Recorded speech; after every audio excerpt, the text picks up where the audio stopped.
Hello and welcome to World Insight, coming to you live from Beijing on CCTV News. I'm your host, Tian Wei. On today's program, plans to deploy U.S. anti-missile THAAD system in South Korea are raising ire of the neighboring countries. Fears THAAD will unbalance the established security balance in the region justified. And China's military has seen sweeping reforms over the past year as China marks its Army Day. What can Chinese troops expect before next year's 90th anniversary? And we begin today's program in the South Korean county of Seongju, where there have been protests since the government announced the U.S. THAAD missile defense system would be deployed there. The deployment met with criticism from all sectors. Many say it won't bring any benefit to the county and also to the country, and instead harms the stability on the Korean Peninsula. Tensions have been escalating in the region as neighboring countries start to prepare for possible threats from the deployment. Diplomatic game or a strategic move? Before we go to our in-depth discussion about that, let's take a look at this. Anti-THAAD sentiment is running high. Locals in the South Korean county of Seongju have been rallying for weeks since the government announced its decision to deploy the US THAAD missile defense system there. Protesters hold banners reading, "We will fight to the death against THAAD deployment." They say they feel threatened. The government, when announcing such an important decision, bypassed the parliament. It didn't have our people's approval either, and the base will be only 1.5 kilometers from our densely populated area. South Korea's political parties have also stressed their opposition. One of the leaders of the second biggest opposition party said the deployment won't bring any benefits to the country, as it harms stability on the Korean peninsula. The system is designed to track and shoot down missiles at altitudes of up to 150 kilometers. But experts say missiles from the DPRK normally fly at low altitudes, meaning the THAAD system might be unable to intercept them. The deployment could also present a diplomatic dilemma for Seoul, given that it has sought to enhance its strategic partnership with China. Beijing is its crucial partner for trade, tourism and efforts to denuclearize the DPRK. China and Russia voiced serious concern at a meeting in Moscow on security in Northeast Asia last Thursday. They say the deployment would negatively affect the strategic balance of the region and the world. We, together with China, are forcefully opposed to the deployment of THAAD because it will upset and break the global military balance of power. It may trigger an arms race, forcing Russia and China to take measures to deal with the situation and creating a long-term adverse trend. The US Secretary of the Army, Eric Fanning, is expected to visit the Army unit picked to operate the THAAD system. Along with his visit, protests continue in South Korea, though there's very slim hope that the concern of Seongju residents can be addressed. For more on THAAD and the debate going on in Northeast Asia and beyond, we are joined here in the Beijing studio, Mr. Teng Jianchun, who is the director of the Department for American Studies and who's also a senior research fellow at the China Institute of International Studies. Welcome, sir. Also, we would like to welcome from Washington, D.C., Professor Bobina Huang, who is a visiting professor at Georgetown University. She also served as a special senior advisor to the U.S. State Department. Welcome as well, Professor Huang. Let me begin with you, both of you, in fact. Is it fair that China and the U.S. drag South Korea into a very difficult situation that it has to choose between the two? Yeah, this is a really controversial situation we are facing now. Actually, Sino-ROK relations has been on a very smooth and stable condition, and in recent years we have witnessed the fast development, not only in economy but also in politics, as you know. So this is a good tendency. Why suddenly, the THAAD occurred in the relations between the two sides. I think we should have in-depth thought on these issues. This is actually a game of gambling by some countries in this region. All right. Is there some country you're referring to the United States? I don't know. So let me go to Professor Huang. What do you think? Is it fair to drag Seoul, South Korea into this conflict, or rather taking sides? Well, no. I think there is a fundamental misunderstanding. I actually disagree with the entire premise that you began with. First of all, South Korea is not being dragged between China and the United States. That was a fear that is often cited in South Korea. It's simply a mistake. South Korea has been a very strong ally of the United States since 1953, and the reason that there is this ongoing security alliance is because of the threat of North Korea. So let's be clear, it is North Korea that has created the tension and stability in the region, and the United States and South Korea are responding to this tension by the implementation of THAAD. THAAD is a defensive system to thwart North Korea's provocations.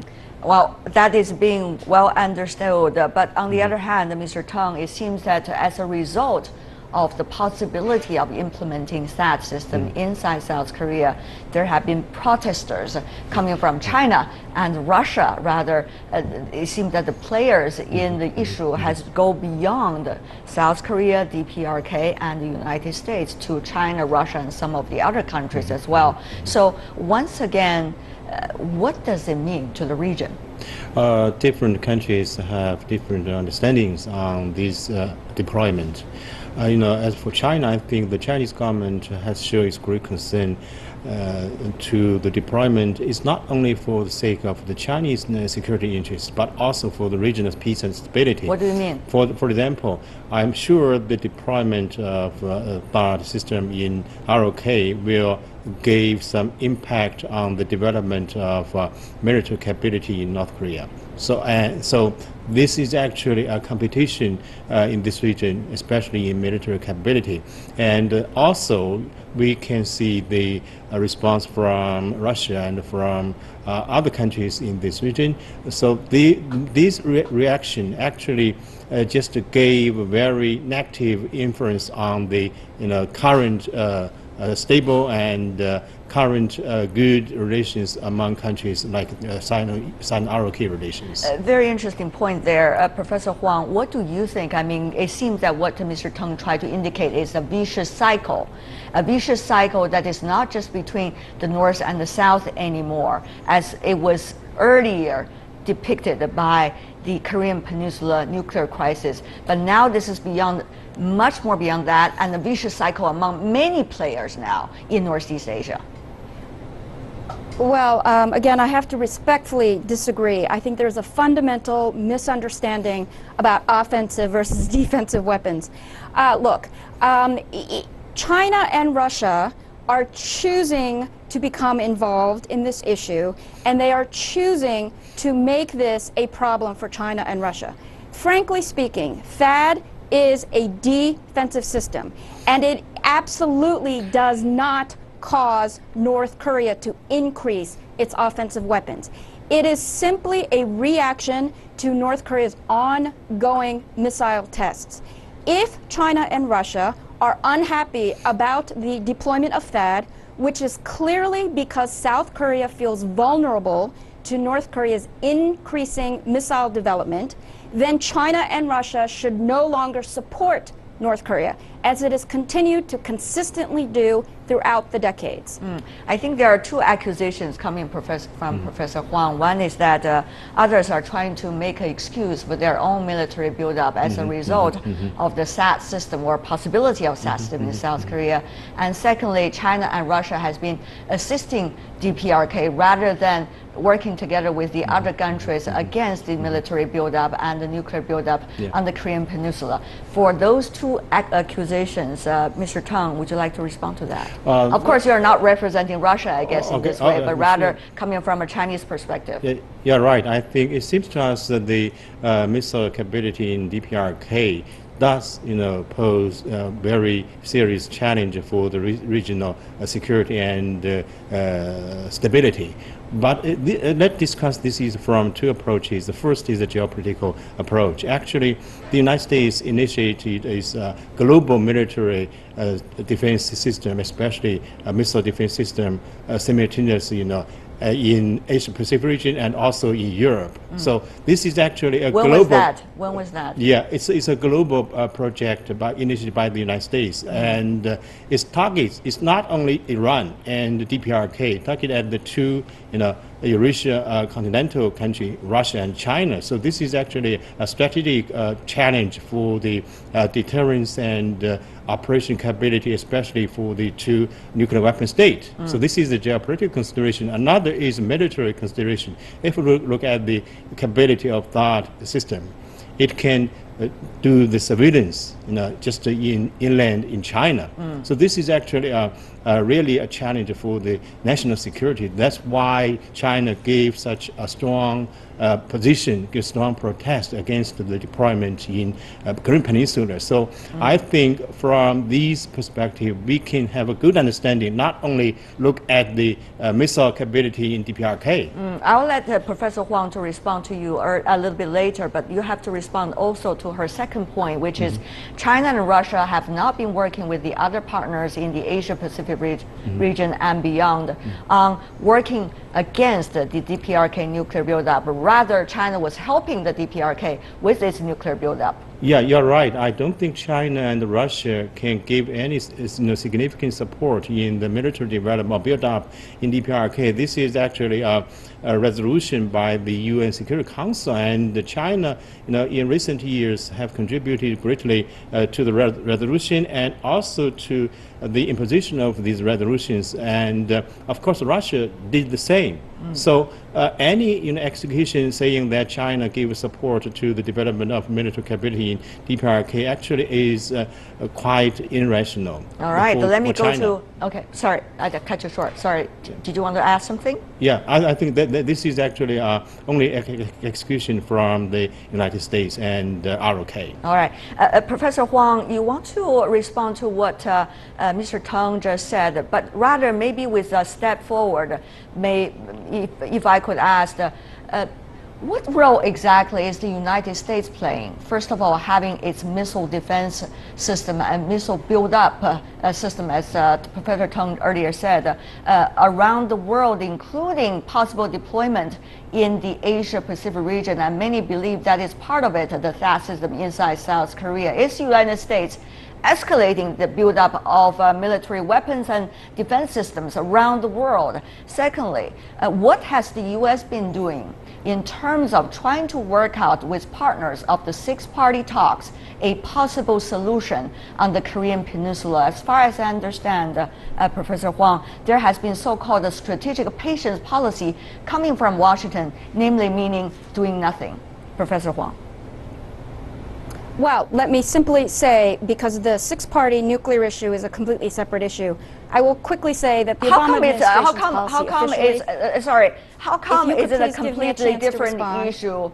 Because the missile defense system THAAD was supposed to go against the military buildup inside DPRK as claimed by the United States, because and yet the six-party talks. Go ahead. Because the six-party talks never had missiles on the agenda. Okay, so we need to be very clear and very proper. First of all, to characterize my comments as accusations is incorrect. They are simply observations. Now, the six-party talks is about denuclearizing North Korea. The Obama administration's policy is officially not strategic patience. This is something that analysts have called it. Regardless, that is not the point. The point is that North Korea itself has declared that it is not interested in participating anymore. Having said that, it is also a mischaracterization to say that the U.S. is expanding its military and missile deployment around the world. Now, the issue, in fact, the United States, currently we're having a domestic debate because the U.S. Budget plans are actually to decrease funding for our missiles. The issue is not missiles. The issue is missile defense systems. Are missile defense systems being deployed and expanded around the world? Yes. Why? Because they are in reaction to the provocations and increase in tensions caused by other countries. So we have to be very clear and very exact about this. Okay, Professor Huang, you have made your point. Mr. Teng, you want to respond to that, especially the lack of trust between China and the United States. How much is that playing its role in terms of this whole debate about the so-called THAAD missile defense system, including Russia's strategic mistrust with the United States as well?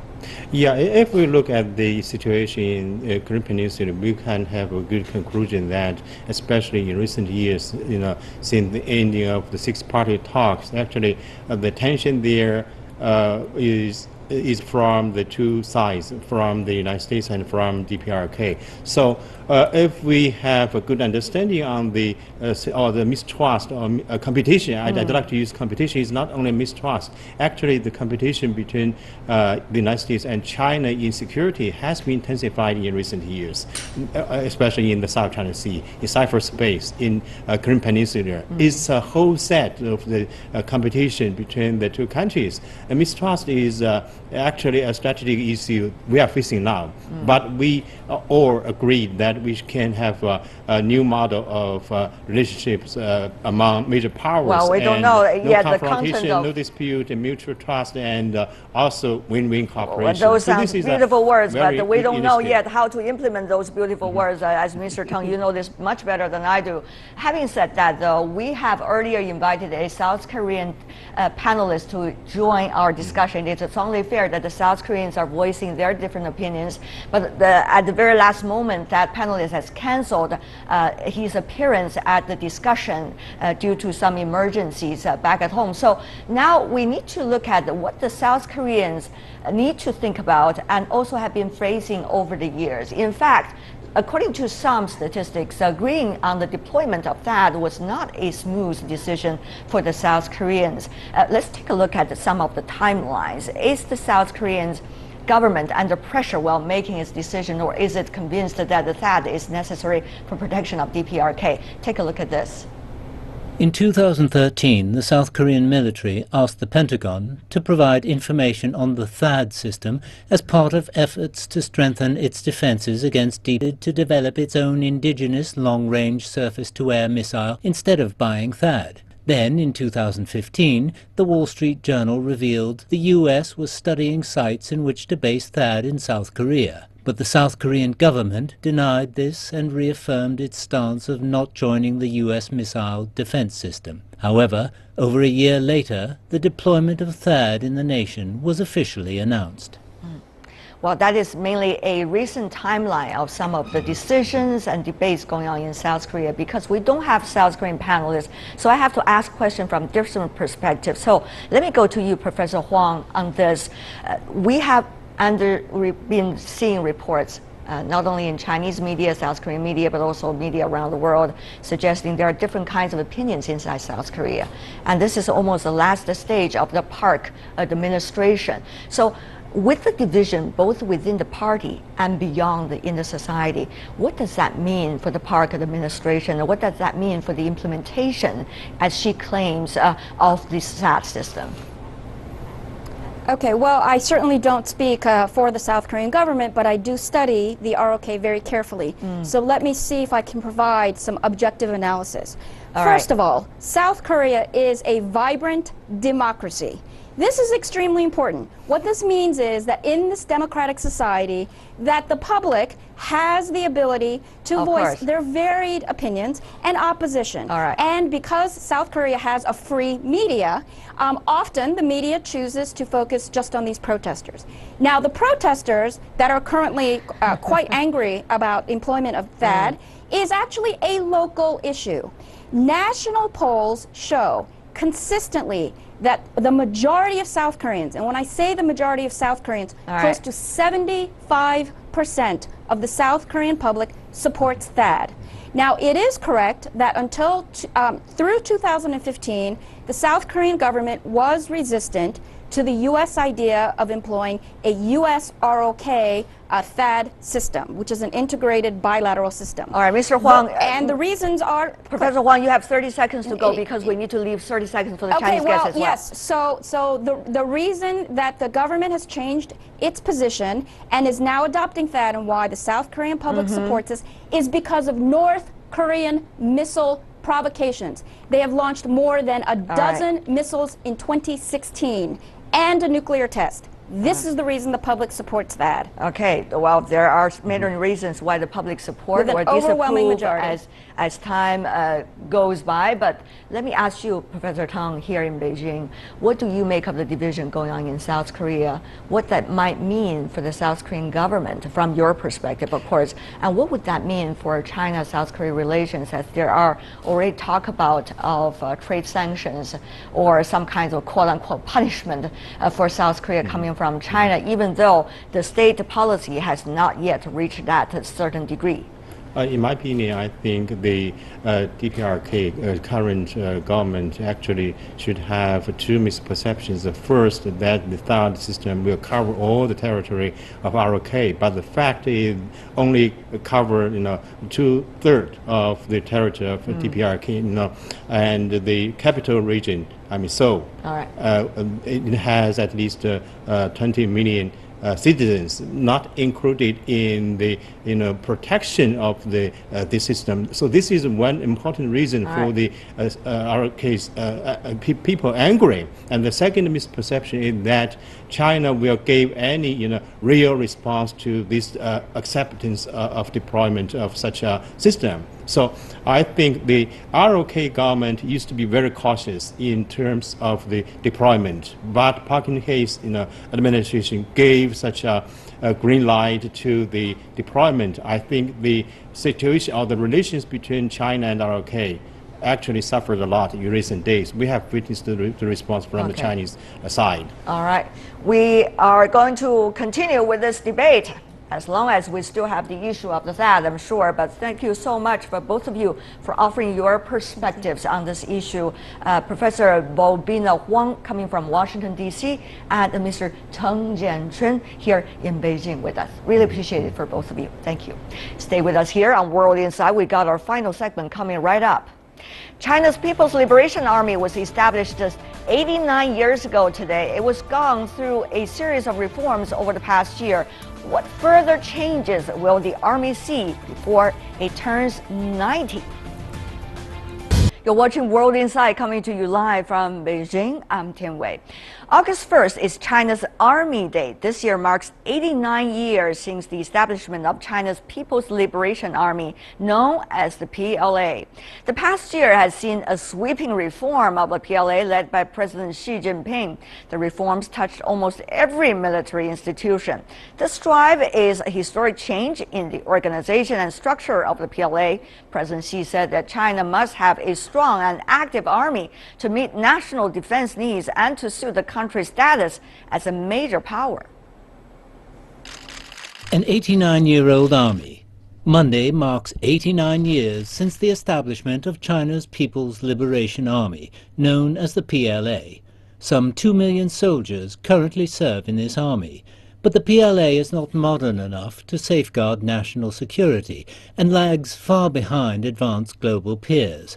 As head of the Central Military Commission, or CMC, President Xi has led a reform to strengthen the army. Last September, he announced that 300,000 troops would be cut from the PLA. This is to help streamline China's military forces. President Xi later announced at the United Nations headquarters in New York that Beijing would contribute 8,000 troops to UN peacekeeping forces.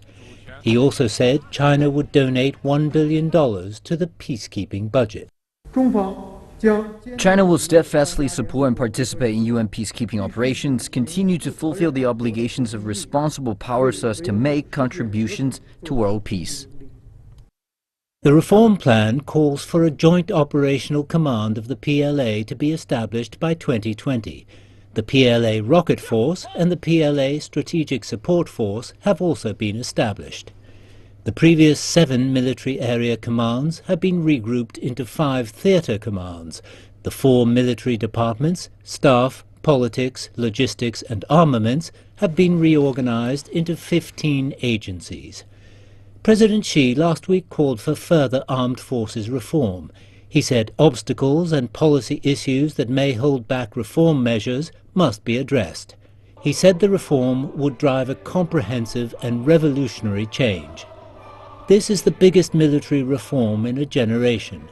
Significant progress will be achieved in optimizing scale and structure, improving policies and systems, and promoting the integration of military and civilian development.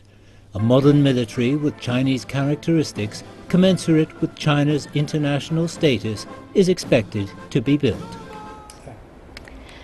And to discuss more about China's military reform in Beijing, we're joined by 2 members of China's PLA. First of all, we have Professor Xu Hui, who is the Commandant of the College of Defense Studies of the National Defense University of China. Welcome, sir.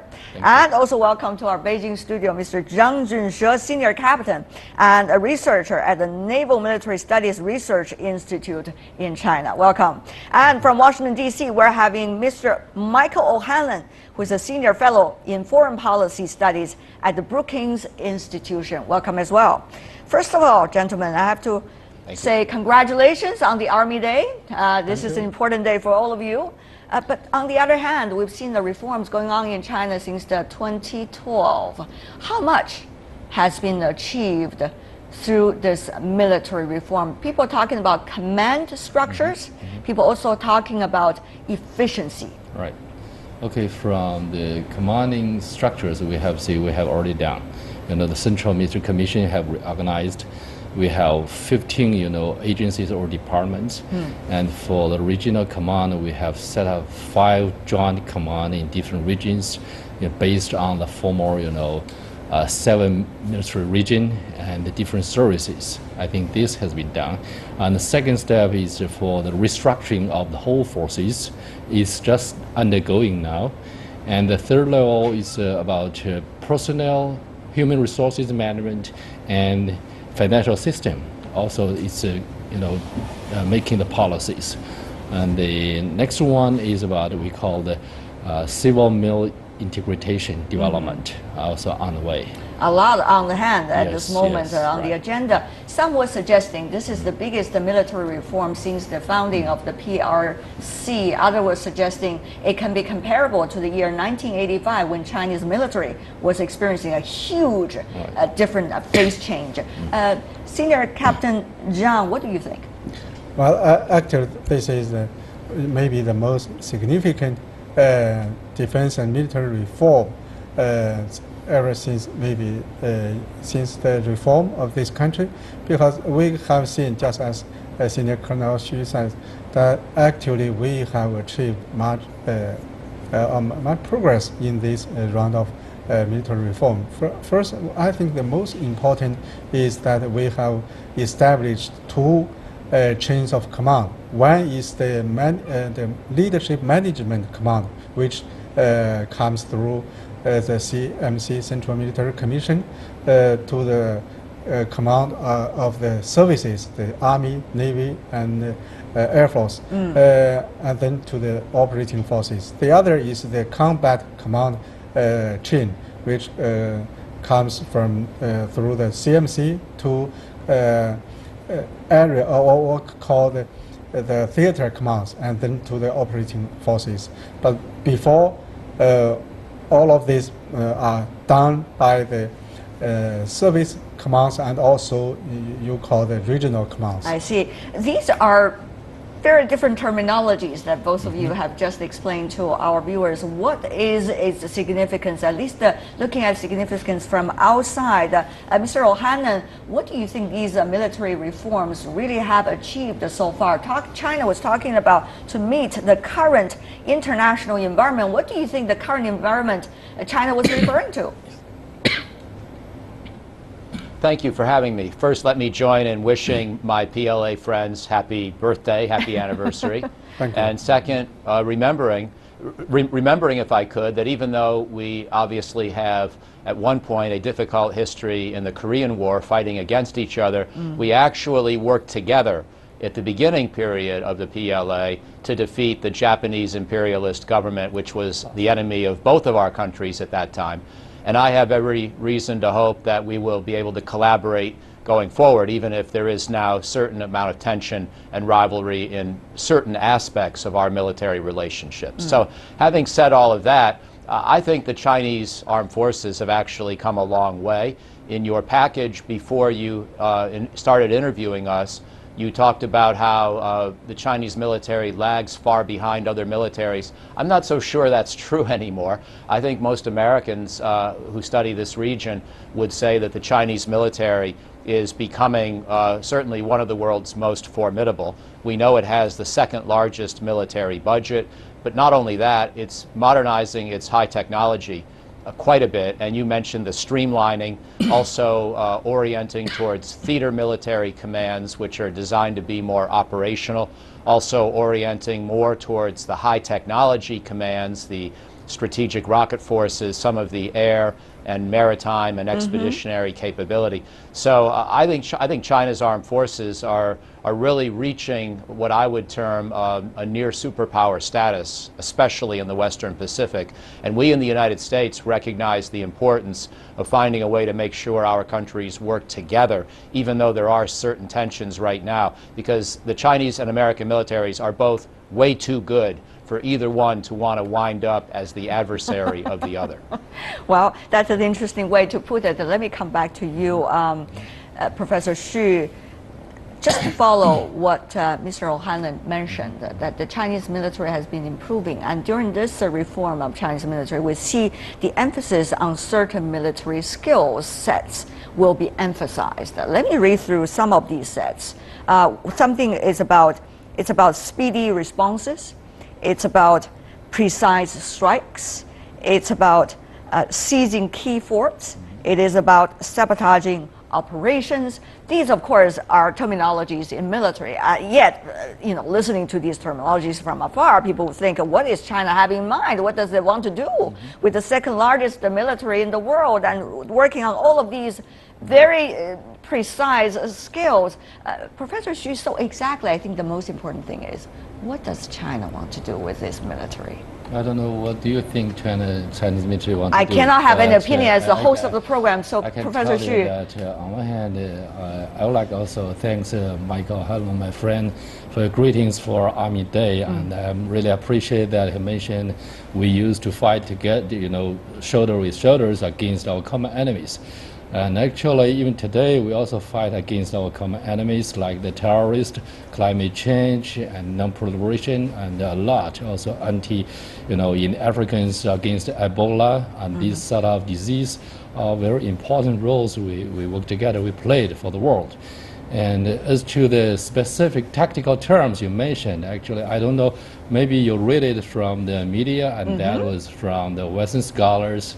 Not exactly the Chinese use the terms like that, but those terms reflect the today's reality. What it means that after the revolution in military affairs, all the militaries try to be build up a high-tech military that is precision-guided missiles, for instance, attack very correctly rather than to give like the World War II's, the bombings, a lot of collateral damages. So all the military try to be precise and try to have a rapid response and to fight a decisive and short war to reduce the damages. Okay, so I think that's a trend, and Chinese military have no reason to be not follow that path. Otherwise, we'll be lag behind by the other advanced militaries. Having said that, though, we've been hearing the word modern combat a lot in recent years in terms of the direction of China's military reform. Exactly what is China having in mind? If it is difficult to come up with examples, some would be talking about and debating about what the kind of Chinese military capabilities has been shown through, let's just say the East China Sea, ADIZ, or the South China Sea recent disputes. What has been the role of the Chinese military in those regards? How have those roles been related to China's military reform? reform. Is military reform going to lead to an ever stronger Chinese military that the others should be afraid of? Is China still the pacifier of the region, already become such an active player in terms of building up military and also plays a very big military role in the region? Professor Xu, I have to come back to you to follow up on that. Okay, very interesting questions raised from a Chinese, anchor person. But anyway, that I would like to respond to that, the security situation today in the East China Sea or South China Sea or the Northeast Asia in the Korean Peninsula is not something new. It existed for more than half a century. And we have learned the ways to peacefully coexist with those kind of problems while we're managing it. Avoid these sort of problems to destroy the bigger state-to-state relations, include China-U.S. relations. Why it was become the hotspot today, I think different people perceive it differently. If you ask the Chinese, they will tell you that some of our counterparts, they provoked. So China, on one hand, we have to have the capacity to prevent them from provoking again, and in order to recover the security in the past 3 decades, which played a very significant role for maintaining peace, regional peace, stability, and prosperity. On the other hand, I don't think it's necessary for us to link the Chinese military modernization with these small issues around us. I think this round of military modernization can play a more bigger role in taking responsibility throughout the world. Interesting. Senior Captain Zhang, of course, the Chinese Navy has been very much the focus of attention over the past few months when it comes to this debate about the South China Sea dispute. What do you make of the question that I just asked Professor Xu earlier? What is China's military's build-up, eventually its goal? And particularly in some of the territorial dispute and the current controversies in the region? Well, I think I first want to echo my American friend, Michael O'Halloran. I thank him for the high remarks about the Chinese PLA. It is true that the Chinese PLA has achieved much progress in terms of high precision and also the rapid response capabilities. But I still think that the Chinese PLA lags behind the U.S. military. As a Navy officer, I should make a short comparison between the two navies. For instance, China actually don't have any aircraft carrier now. Only one is for training, but the United States has 10 aircraft carriers which are nuclear powered, also have the displacement of almost 100,000. So this is the first. The second, about the nuclear submarines. The United States Navy now has almost 70 nuclear powered submarines, but China much less than that. So we can see that actually from the number or the technology, the Chinese military lags far behind the United States, although it is maybe the second largest navy or in this region. Okay, capabilities is one thing. The missions and the agenda is another thing. If you could use 2 sentences to briefly help us to understand what could be the mission and the agenda of China's Navy. I think the mission of the Chinese Navy is to better safeguard national sovereignty, security, and also maritime rights and interests. In the South China Sea, just as you mentioned, actually the Chinese Navy has exercised great restraint in this area. Okay, let's go to Mr. O'Halloran. Having heard your 2 colleagues, what do you make of their comparison and their explanation of China's mission? Can U.S. and China work together on the mill-to-mill relations? Can they, a rising power, an incumbent power, be able to handle that situation well, you think? Yes, I think we can, but it's going to take a lot of work. And in some cases, other countries could complicate matters for us. Let's take, for example, North Korea. I think China and the United States have very similar interests. on the Korean Peninsula. There are some differences. I don't think the Chinese PLA would like to see a long-term major American military presence, especially after reunification. But generally speaking, we both favor stability. We both favor non-proliferation of nuclear weapons. We both favor promotion of economic prosperity in the region.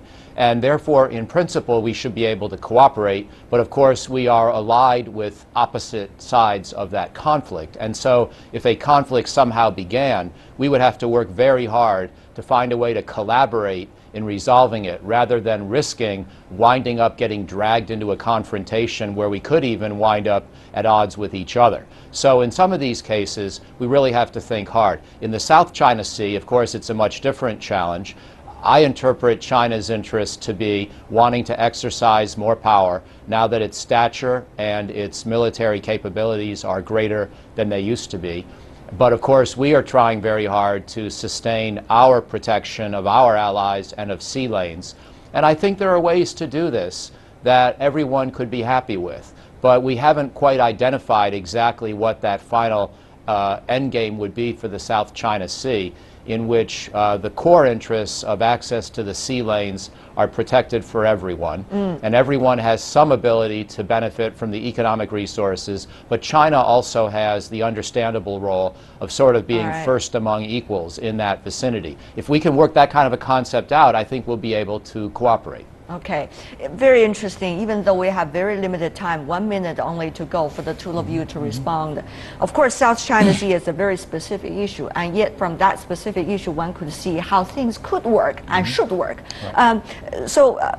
Professor Xu, would you like to use that example and even beyond that to illustrate China's military's way of thinking and working with the U.S. and other militaries? Yeah, Chinese military, I think, is ready to work together with our, colleagues in the world for maintaining peace and stability. But we know that different military have different perception on the same issue. For the South China Sea issue, I think the fundamental problem or difference is today is the Americans seeking for excessive freedom of operation, the freedom of navigations. I think that's a problem. All right, and Senior Colonel Zhang, we all know China's international responsibilities have increased for its military. Peacekeeping, for example, China shared the second largest burden of the 2016 peacekeeping UN mission cost, and also become one of the biggest players in the peacekeeping. That is also one of those examples. So it really depends on which example we really want to work together for the future. Will we talk about the conflicts, or are we going to work on the cooperation side? Senior Colonel Zhang. I think the two navies want to cooperate with each other in the future. Both sides have expressed their willingness. We can see this, the participation of the Chinese PLA Navy in the RIMPAC exercise. Yes. All right, we'll see other ideas pop up about the joint military cooperation between the two countries. Thank you so much for being with us. Xu Hui, Zhang Junshui in Beijing, Michael Hannon in Washington, D.C. Really appreciate, gentlemen. Once again, happy China's Army Day for the two of you. Thank you. And that is all the time we have for today. If you'd like to see more of the program, visit our website. Just type in World Insight CCTV News into your search engine. You will be able to find us. Or you can also look out for the YouTube channel to find us. For me, from Tian Wei, and everyone from the World Insight team, thanks for watching, and tune in again tomorrow for more insights from across China and around the world. Good night. Thank you.